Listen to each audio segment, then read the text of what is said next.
Hello everyone, this is PM Chelapandi here. First of all, I would like to welcome you to my today's session. In this session, we are going to discuss about how to solve this problem by using mathematical induction.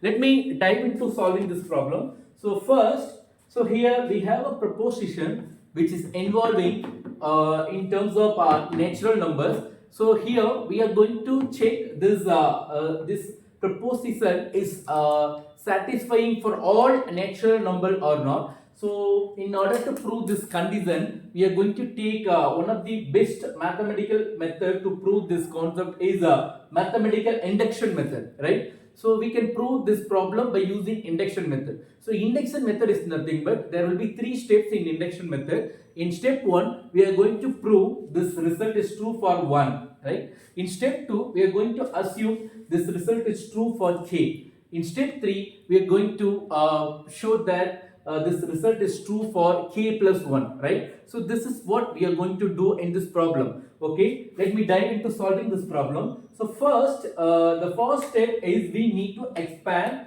this summation term by using I is equal to 1 to n. So I'm going to assume this proposition in the name of p of n, right? So now after expanding this summation, this will be like 1 square plus 2 square plus 3 square plus etc plus n square, and the right hand side is as usual as it is, right? Now after expanding, now this is my proposition. So I want to check whether this proposition is true for all the natural number or not, right? Let me come to step 1. In step 1, we are going to show that this proposition is true for natural number 1, right? Okay, for that I want to take what I have in the right hand side and left hand side. So first let me take what I have in the left hand side. So it is n square, right? So now what is the value when you substitute n is equal to 1? It is 1. The value is also 1. Suppose if we get the same value when we substitute n is equal to 1 to the right hand side, then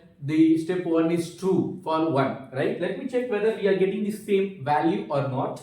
Now first write what you have on the left hand side. It is n into n plus 1 plus 2n plus 1 divided by 6. So when you substitute n is equal to 1 in this right hand side, so this is right hand side value, right? So in this right hand side, if you substitute this n is equal to 1 in this value, then this will be cancelled.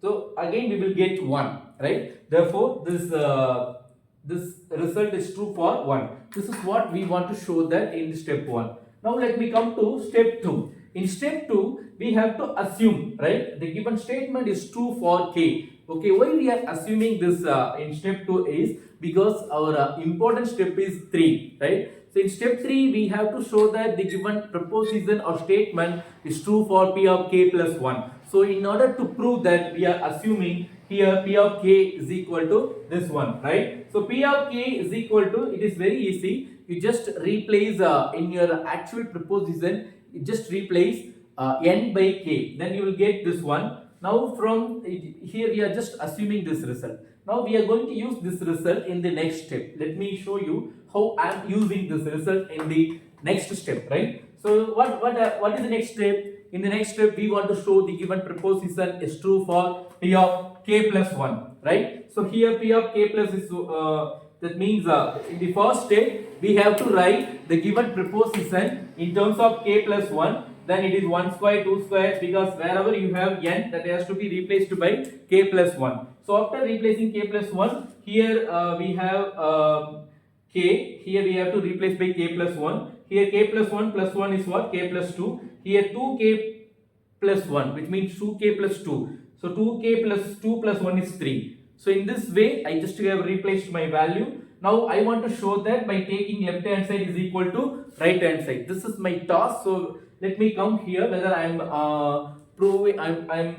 satisfying this condition or not, right? So first I have taken the left hand side. So I have clearly said in the previous problem itself that when we are writing our left hand side, we have to write what is the previous term to the last term, okay, including that we have to write. So why we are writing like this also clearly explained in the previous problem. If you have any doubt, you can check my previous problem, right? So here, so we are going to just club from starting to this last before the term to the last term, right? So here the whole the bracket value has a value in the previous step. So this is called here this is called 1 square plus 2 square plus etc plus k square can be replaced by this value. This is what we have assumed in the previous step. So here I'm going to use that result instead of this expression, right? So after using this one, this becomes like this. So you take cross multiplication, it becomes 6 times k plus 1 the whole square, right? So you just simplify this. So here k plus 1 is common. So I have taken k plus 1 commonly. The remaining term has written in the bracket. So while writing the remaining term, I just have multiplied k with this one and 6 with another k plus 1, right? So which means if you take 1k plus 1 here, you will be having 6 times k plus 1. So if you multiply 6 times k plus 1, it is 6k plus 1, right? So this is what I have done here. And then k with 2k square, it is 2k square. Then k with 1 is 1. This k plus 1 and 1k plus 1 from this one has been taken outside, right? Now we want to simplify this expression. So k plus 6k is 7k. So we can separate the 7k plus 4k plus 3k. Now you can take 2k from this expression outside, then 3 from this expression outside, right? So now after taking all these results, now simplify this in step by step. So here we have got the result, because after factorizing this one, k plus 2 is common, so that can be taken outside. Then 2k plus 3 is another factor. So now you just write it in order to our result. So k plus 1, k plus 2 and 2k plus 3 divided by 6. So this is what we want, right? So successfully we have proved our right hand side. Okay, this is true for p of k plus 1. So if you are able to show the given proposition is true for p of 1 and p of k, also p of k plus 1, then your proposition is true for all the natural number. So thank you so much. You have got a clear idea about how to check the given proposition is true for all the natural numbers or not by using induction method. So if you have any doubt, you can text me in the comment box. So I will clear your doubt. Okay, thank you so much.